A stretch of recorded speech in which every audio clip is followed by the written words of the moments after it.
Olá, tudo bem com você? Graça e paz. Hoje eu vou continuar com a minha meditação no Evangelho segundo escreveu Mateus. Eu já meditei no vídeo anterior, no capítulo 9, do versículo 1 até o versículo 17. E neste capítulo 9, fala sobre a paz aos atribulados, ou seja, Jesus ele cura um paralítico em Cafarnaum, ele come com os pecadores, ele fala a respeito do jejum, até o versículo 17. Continuando aqui com relação a esse capítulo 9, a partir do versículo 18, agora Jesus ele traz restauração para aqueles que estão devastados. E aí vai falar sobre justamente de uma mulher que tinha um fluxo de sangue. Depois fala da ressurreição da filha de Jairo e depois a cura de um mudo endemoniado. Então Jesus aí tem também a cura de 2 cegos. Então vocês vejam bem aí que Jesus traz restauração para aquelas vidas que estavam devastadas, ou seja, eles não tinham esperança mais de solucionarem os seus problemas, mas Jesus chega no momento em que parece que tudo estava perdido e Jesus traz restauração na vida dessas pessoas. O 18, a partir do versículo 18, ele diz assim: enquanto estas coisas lhe dizia, eis que um chefe, aproximando-se, o adorou e disse: minha filha faleceu, mas vem, impõe a mão sobre ela e viverá. Diz aqui que ela faleceu agora mesmo. Em outra versão de outro evangelho, diz que a minha filha está à morte. E tudo indicando o seguinte, porque enquanto Jesus falava com o Jairo, enquanto os dois estavam conversando, vieram alguém lá da casa de Jairo e disse assim: olha, Jairo, não precisa de incomodar mais o mestre, que a sua filha já morreu. Então, nesse meio tempo aí, em que Jairo ainda estava conversando com Jesus, Jesus conversando com Jairo, alguém trouxe a notícia que a filha dele já estava morta. Mas quando ele chegou, porque Jesus estava do lado leste do Mar da Galileia, ou seja, no território de Decápolis, e ele atravessou o Mar da Galileia e veio para a região oeste, próximo ali a Cafarnaum. E tão logo Jesus ele desembarca, você pode ver isso lá em Marcos capítulo 5, a partir do versículo 24, e vocês podem ver também lá em Lucas capítulo 8, versículo 42. Esses dois evangelistas eles narram esta passagem. Apenas João ele se cala com relação a esse fato aqui que aconteceu. Então, quando Jesus chega do lado oeste do Mar da Galileia, uma multidão já estava esperando Jesus. E entre essa multidão, diz lá que tinha um homem que ele era um chefe, ou seja, um principal da sinagoga. E este homem, quando Jesus chegou, ele prostra, diz que lá o adorou. A palavra grega é prostrar, cair aos pés. Aquele homem caiu aos pés de Jesus e o adorou e disse: minha filha faleceu agora mesmo, mas vem, põe a mão sobre ela e viverá. E versículo 19, e Jesus levantando-se o seguia, e também os seus discípulos. E eis que uma mulher que durante 12 anos vinha padecendo de uma hemorragia, veio por detrás dele e lhe tocou na orla da veste, porque dizia consigo mesma: se eu apenas lhe tocar a veste, ficarei curada. E Jesus, voltando-se e vendo-a, disse: tem bom ânimo, filha, a tua fé te salvou. E desde aquele instante a mulher ficou sã. O Mateus ele é bem sintético com relação a esta passagem. O Lucas, que é o médico, ele é mais detalhista. É impressionante. Talvez devido ao fato de Lucas ele ser o médico, ele dá mais detalhes a respeito desta passagem maravilhosa. Vamos ver o que diz Lucas, só para nós vermos qual o detalhe a mais que Jesus traz a respeito desta mulher. Veja bem o que diz o texto. Diz assim: enquanto ele ia, as multidões o apertavam. Certa mulher que havia 12 anos vinha sofrendo de uma hemorragia, a quem ninguém tinha podido curar. Ou seja, nenhum médico pôde curar aquela mulher. E que gastara com os médicos todos os seus haveres, ou seja, todos os seus bens. Veio por trás dele e lhe tocou na orla da veste, e logo se lhe estancou a hemorragia. Mas Jesus disse: quem me tocou? Pode ver que Mateus não fala isso. Quem me tocou? Como todos negassem, então todos começaram a negar que alguém o tivesse tocado. Aí Pedro, como sempre, Pedro tomando a palavra, Pedro com seus companheiros, disse, mas tudo indicando aqui, Pedro é que puxou a fala: mestre, as multidões te apertam e te oprime, e dizes: quem me tocou? Vendo a mulher que não podia ocultar-se, aproximou-se trêmula e, prostrando-se diante dele, declarou à vista de todo o povo a causa por que ele havia tocado e como imediatamente fora curada. Então lhe disse: filha, a tua fé te salvou, vai-te em paz. Impressionante aqui, o Lucas ele traz mais detalhes a respeito deste milagre maravilhoso.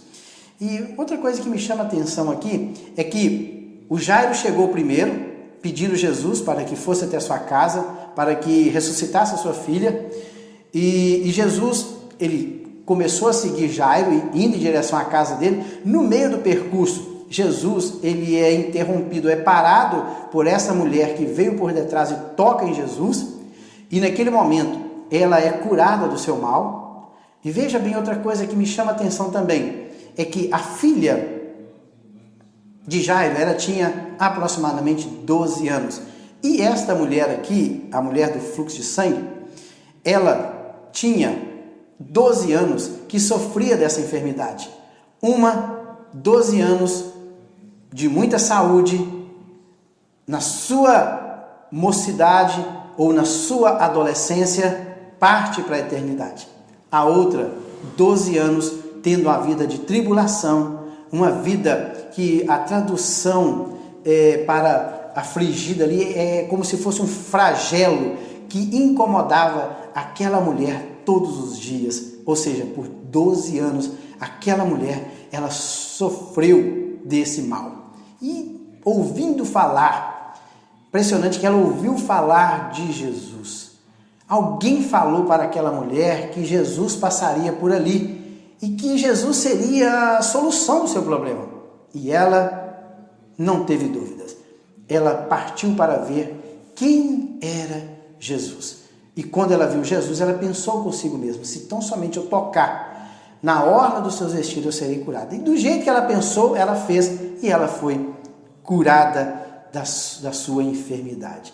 Aqui, Jesus, ele traz restauração a uma vida que estava devastada por uma enfermidade que a impossibilitava do convívio social, porque ela tinha uma hemorragia. De acordo com Levítico, capítulo 15, versículo 25, toda mulher que tinha uma hemorragia constante, ela era imunda para a sociedade, ou seja, ela não poderia entrar na sinagoga, ela não poderia conviver com as pessoas, porque ela era considerada imunda. Se ela sentasse em um local, alguém sentasse, essa pessoa se tornava imundo também. Então, ela era isolada da sociedade. Mas um dia, Jesus encontra com a mulher, ou aquela mulher encontra com Jesus, e Jesus restaura a vida daquela mulher. Jesus traz cura para o seu corpo e, automaticamente, ela é agora novamente inserida na sociedade, pode conversar com as pessoas, pode conviver com as pessoas, pode ir à sinagoga, pode cultuar a Deus. Ela agora tinha total liberdade. Então, essa mulher interrompe a caminhada de Jesus, que estava indo para a casa de Jairo, ressuscitar a sua filha, e agora Jesus prossegue. Versículo 23. Tendo Jesus chegado à casa do chefe, ou chefe da sinagoga, o líder da sinagoga, que é Jairo, E vendo os tocadores de flauta e o povo em alvoroço, disse: quem que eram os tocadores de flauta aqui? Eram as pessoas que eram contratadas para tocar no cerimonial fúnebre. E automaticamente era contratado as carpideiras, ou seja, aquelas pessoas que eram choradores profissionais, que iam se descabelando na frente, chorando, gritando, colocando para fora aquele sentimento que é a perda de um ente querido. Então eles eram o quê? Choradores, lastimadores profissionais. E também tinha os tocadores de flauta. Quando Jesus chegou lá, estava todo aquele alvoroço. Tocadores de flauta, carpideiras, aquele alvoroço na casa de Jairo. Porque ele era o quê? O líder da sinagoga. Muitas pessoas provavelmente o conheciam. Quando Jesus chegou, ele disse, versículo 24, retirai-vos, porque não está morta a menina, mas dorme. E riam-se dele. Para Jesus, a morte é apenas um sono. Por quê? Porque Jesus tem todo o poder de chamar da eternidade qualquer pessoa que seja. Porque ele tem poder para isso. Vocês podem ver que ele ressuscitou o quê? Lázaro, depois de 4 dias. O homem estava em estado de decomposição. Jesus restaurou todas as células do seu corpo e trouxe aquele homem novamente à existência. Porque Jesus é Deus. Então, para Jesus, a morte é apenas um estado de dormência. Ou seja, a pessoa está dormindo. 25. Mas afastando o povo, entrou Jesus, tomou a menina pela mão e ela se levantou. E a fama deste acontecimento correu por toda aquela terra. Porque Jesus tinha o quê? Ressuscitado a filha de um líder da sinagoga. O Lucas, ele traz alguns detalhes adicionais a respeito desta ressurreição. Ele diz o seguinte, que tendo chegado na casa, a ninguém permitiu que entrasse com ele, senão 3 discípulos seus apenas, e o pai e a mãe da menina. Ele permitiu que Pedro, João e Tiago, o pai e a mãe da menina. E outra coisa aqui que vale o versículo 52 do capítulo 8 de Lucas é que e todos a planteavam, ou seja, aqueles planteadores ou as carpideiras profissionais que eram chamados para chorar na cerimônia fúnebre. Jesus não permitiu que ninguém entrasse com ele, a não ser Pedro, João e Tiago, o pai e a mãe da menina, puderam entrar com Jesus, onde ela foi colocada. E Jesus é o que a toma pela mão e diz, menina, levanta-te. Voltou-lhe o espírito, ela imediatamente se levantou e ele mandou que ele desse de comer. Até nisso Jesus tem preocupação. Por quê? Aquela menina, não sabemos quantos dias ela estava ali, naquele estado, não sei se tinha ficado doente, talvez ela ficou por alguns dias doente, porque quando Jairo chega até Jesus, em um dos evangelhos, ele fala, a minha filha está à morte. Talvez ela estava padecendo de alguma enfermidade recente, que a impossibilitava até mesmo de comer. Por isso que eles, olha, dá alguma coisa de comer. Então Jesus preocupou com o bem-estar daquela menina. Jesus é tremendo. Ele preocupa até mesmo com o nosso bem-estar. E não é uma exceção, Jesus preocupou com o bem-estar daquela menina agora recém-ressuscitada.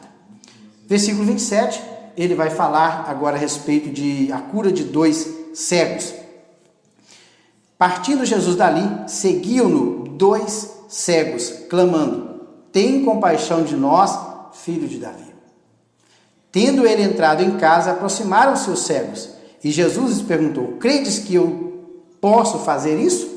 Responderam-lhe, sim, Senhor. Então lhes tocou os olhos, dizendo, faça segundo conforme a vossa fé. E abriram-se-lhe os olhos. Jesus, porém, os advertiu severamente, dizendo, acautelai-vos de que ninguém o saiba. Saindo eles, porém, divulgaram-lhe a fama por toda aquela terra. Então, novamente agora, Jesus restaurando vidas que estavam devastadas.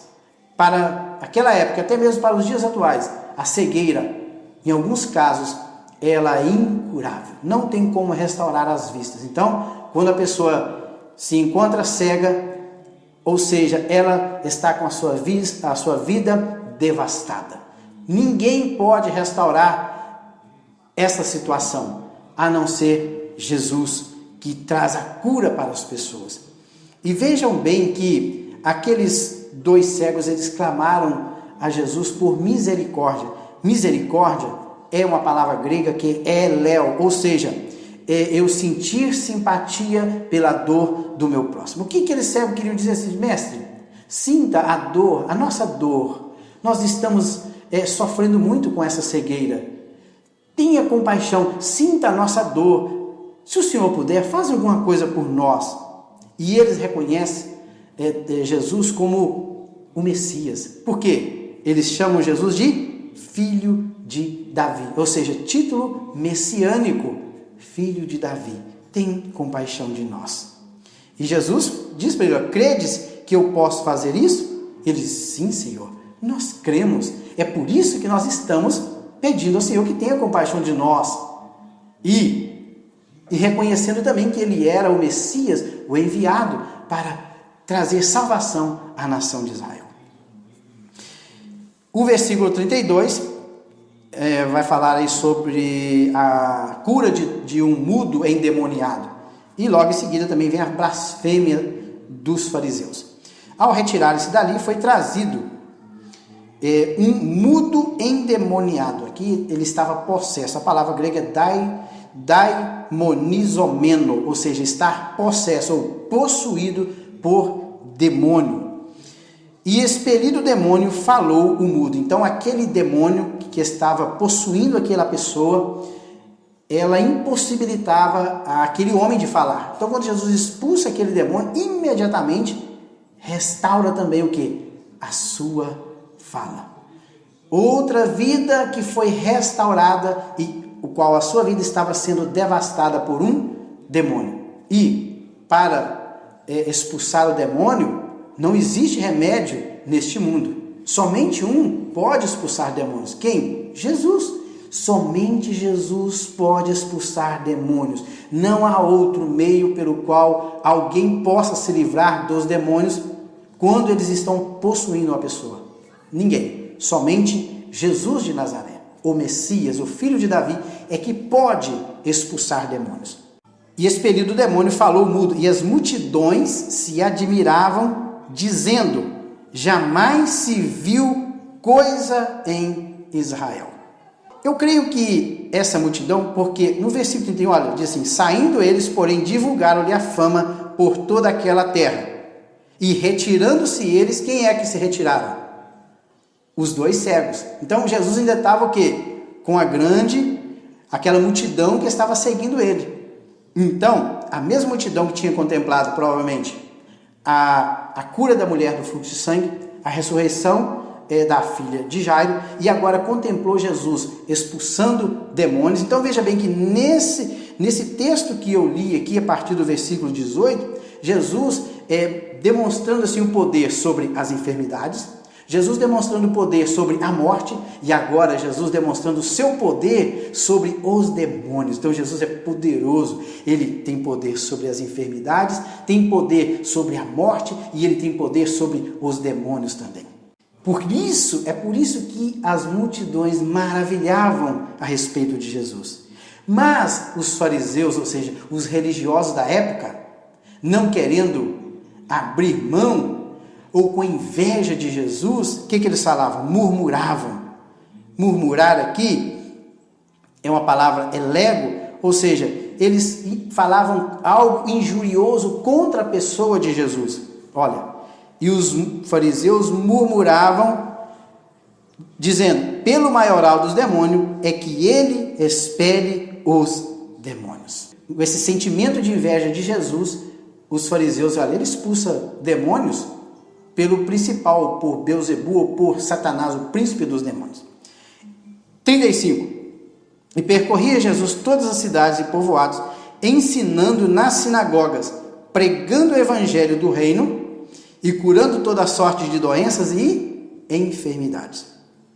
Vendo ele as multidões, compadeceu-se delas, porque estavam aflitas e exaustas, como ovelhas que não têm pastor. E então se dirigiu aos seus discípulos: a seara, na verdade, é grande, mas os trabalhadores são poucos.